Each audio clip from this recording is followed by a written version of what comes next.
Okay, awesome. Here we are at NAMM 2015 with a couple of probably my best friends in this industry, a couple of the nicest guys you'll ever meet. Love you guys. This guy's like a son to me, a taller, thinner son than all of my sons. Anyhow, I digress. And I'm like the older brother. Johnny Martin. Johnny. Hello. Jacob Bunton. You're still in Adler. Oh, yeah. What Adler took a little hiatus.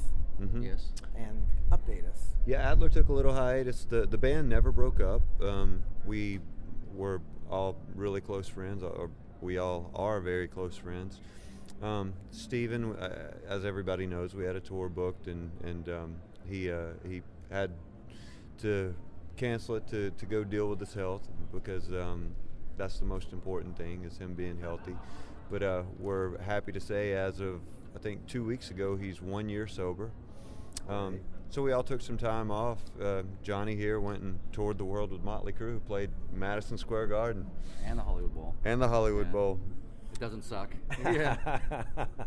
Yeah, and I took some time off and, started a chain of tanning bed salons. Is that okay?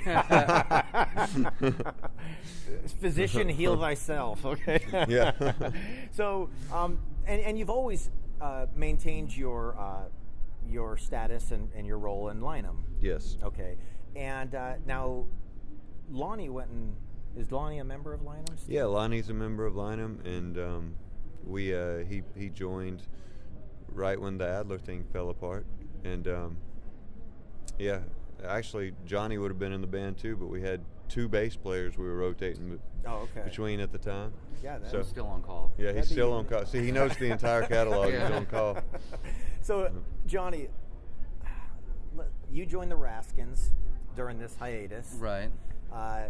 You got picked up for the Motley Crue tour. Correct. Tell us about that.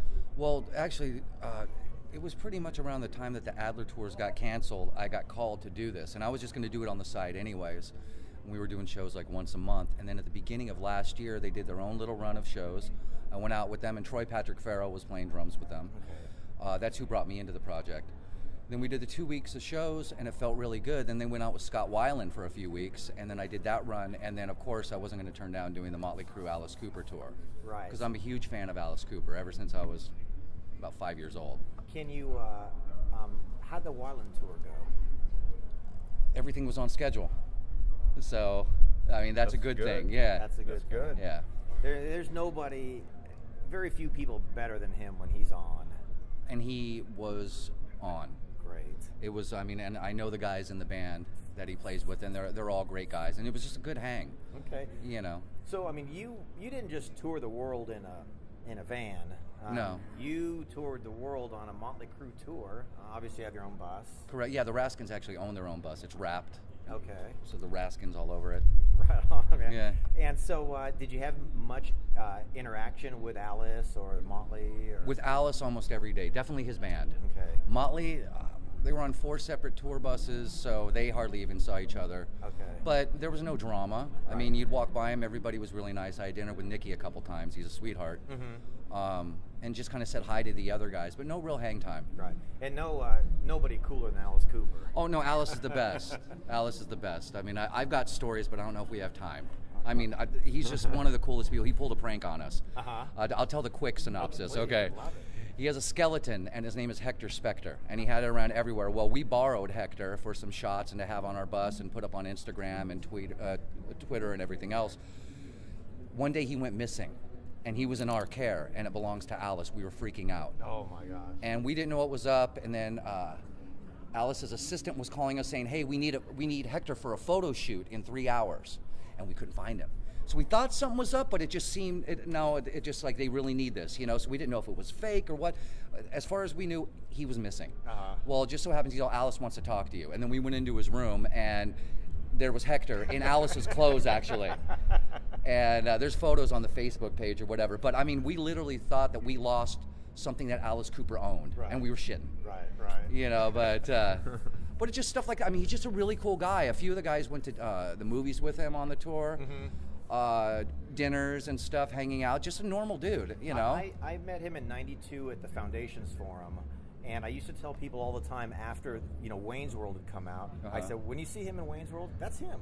Yeah. That's him in real life. That's exactly how he is. And you know what's crazy is that he aged up to Wayne's World, and that was over 20 years ago, right? Yeah, he hasn't he aged hasn't since. He looks exactly the same. Wow.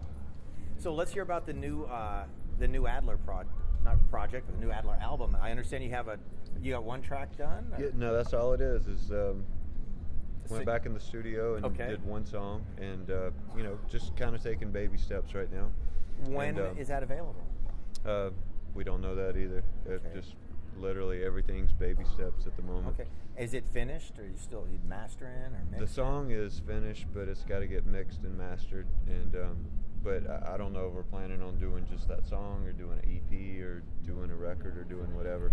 We are going to do some shows, just like not a big tour and stuff like that, because we're just going to see how it goes. Sure. And do you guys have anything scheduled yet? Date-wise, tour, show-wise? We do, but I don't think it's going to be announced for another couple of weeks. Okay, but it will be announced to me in a couple of weeks, right? It'll be announced to you after the camera's goes off. I love you guys. Okay, anything you guys want to say before we wrap it up today? Thanks for the support, man. No, dude. As always. Yeah, you've always been there for us, and other projects that we do. Like I'm doing the new Tommy Hendrickson tour coming up for his solo tour. Awesome. Tommy Hendrickson, for those of you who don't know, he plays guitar for Alice Cooper. Okay. And I think we talked about having you guys coming to the studio. Exactly. And I'm going to tech for Johnny Martin on that tour, so it's going to be great. Or we'll have him behind the screen You guys singing call some this background. you guys call this a job? I know, This right? isn't work. This is work. I was at Madison Square Garden a few months ago, and I was like, I'm getting paid for this. So give me just I'm sure there's a lot of highlights, but if there was just one pinnacle of this tour, what was it for you? Madison Square Garden. That's Even more than the Hollywood Bowl, because I'm a huge Beatles fan, and that's where they played when they first came to LA. Right. But it's just like, if I would have played the Forum, that would have been awesome. Right. But that's like my whole thing. Ever since I was a kid, I wanted to play there. But Madison Square Garden, it's like I walked in there and I felt an energy. That's where Kiss Alive, was taped. That's a legendary building, right there. Yeah, and you just feel it when you're in there. Yeah. So that's probably the highlight. I get to see Alice Cooper every single night. That was awesome. From the side of the stage? No, from wherever I wanted. I could have been up on stage. It didn't matter. Okay. Wow. Not to mention he's got one of the best drummers in the world, Glenn Sobel. That dude's Just the band's just incredible. I think Yeah. besides the 70s band with like Dennis Dunaway and everyone else, this is probably the best band that he's had in years. This core lineup, even with Nita Strauss is playing guitar now. Right. So it was Orianthi before. Yeah. Yeah. Okay. Yeah, she's a shredder, man. Yeah. Not bad on the eyes either. Well, yeah, and she also plays in the Iron Maidens. Yeah. Well, one time at soundcheck, she picked up the guitar, and because I learned bass to Iron Maiden music, so we were just like ripping out a bunch of Iron Maiden tunes. It was pretty awesome. That's fun. Yeah. Yeah, we saw Courtney yesterday, and I was actually supposed to text her about an interview. Maybe we'll do that now. But and guys, thank you so much. Thank you. I cannot thank you enough, man. I cannot give enough love for you, because